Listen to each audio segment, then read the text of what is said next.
Bismillah wa salatu wa salamu ala Rasulillah wa ala alihi wa sahbihi ajma'in. Welcome everyone to Amazed by the Quran, a series in which I like talking to you about, you guessed it, what I find amazing about the Quran. Today I'm going to compare two ayat with you.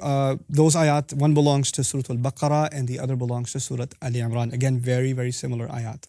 Let me read them off to you so you appreciate what's going on here. Al-haqqu min rabbik, the truth comes from your Rabb, from your master. فَلَا تَكُونَنَّ مِنَ الْمُمْتَرِينَ, don't you dare become among those who fall into doubt. The other, Al-haqqu min rabbik, the truth comes from your master. فَلَا تَكُن مِنَ الْمُمْتَرِينَ, don't become from those who fall into doubt. So one says, don't you dare fall into doubt, and the other says, don't fall into doubt.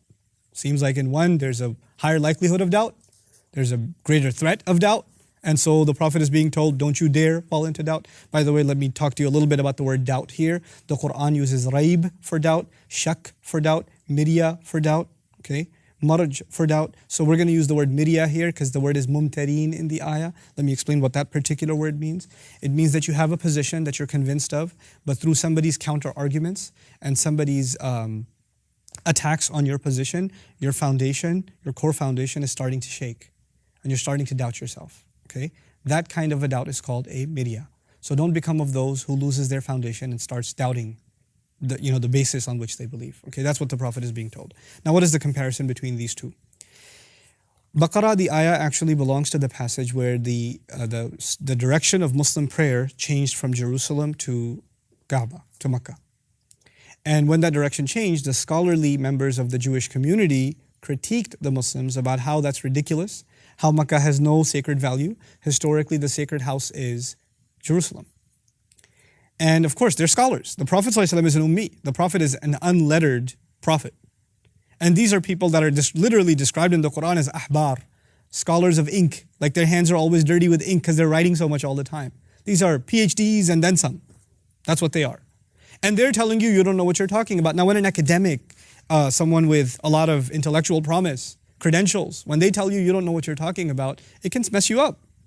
A high school student gets into college, goes to a PhD in philosophy, who's teaching philosophy 101, he's going to be intimidated by his academic credentials. He's going to feel like this person, after studying all that much, must know more, must be right. I mean, how can they be wrong?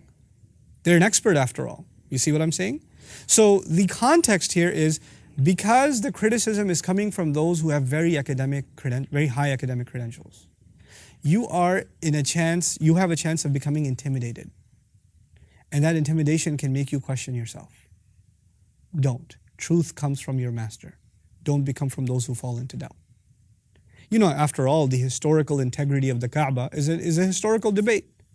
It's something that requires a lot of research. When Allah says that first house built for the worship of Allah, for humanity, was at the location of Mecca or Bakka, that's something that requires a lot of historical digging. And something obviously the Jewish and Christian scholarship is not easily going to accept. It's not something they're just going to take and say, oh yeah, of course. No, it's not going to be like that. And Muslim scholars, by the way, on that subject have done amazing work that needs to get translated because they've actually done research from the Bible that shows that it's Makkah. You know, from Tawrat, from the Hebrew Bible that has shown that it's Makkah. Inshallah, one day we'll get to that. But on the other hand, Allah is talking to, the Prophet is talking to the Christian community that came from Najran, that's in Ali Imran. And they're talking about how Jesus is the Son of God. This is not an academic complexity. Truth is from your Lord, don't be in doubt. Don't you dare fall into doubt. There's no threat here. Just don't be doubtful. They might come up with some philosophical arguments justifying, their faith, but there's nothing big here. There's no real threat here. Nothing to be intimidated by here. Just stick to the truth. Just stick with the truth. So when you're being, the lesson drawn for you and me, of course, is that there are two kinds of doubt. There's emotional doubt and there's intellectual doubt. Emotional doubt is the kind of doubt that wasn't attempted by the Christian community. Out of love of God, out of the want of salvation, wouldn't you want to have a guarantee? Wouldn't you just want to be saved? And then through that, and by the way, when people are not feeling love in the Muslim community, when they don't feel love, and then they go to the Christian community and they feel loved, then it makes them start doubting Islam. And you think there's an intellectual problem and you start arguing 3 is not 1, 1 is not 3, look at their Bible, look at how much it's changed and all this. You're making intellectual arguments, but their doubt isn't intellectual. Their doubt is emotional. Their doubt is, if those people are wrong, why are they so kind and nice? And if we're truthful, why are we so mean and insensitive? That's the doubt. But the academic doubt is a different animal altogether.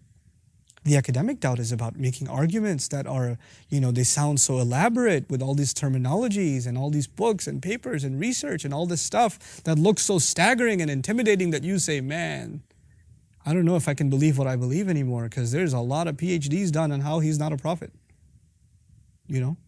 That's intellectual doubt. Of course, the Muslims are supposed to fight both. Allah did not dismiss one doubt or the other. The academic doubt came from, the attack of academic doubt came from the Jewish community, the Jewish scholarship.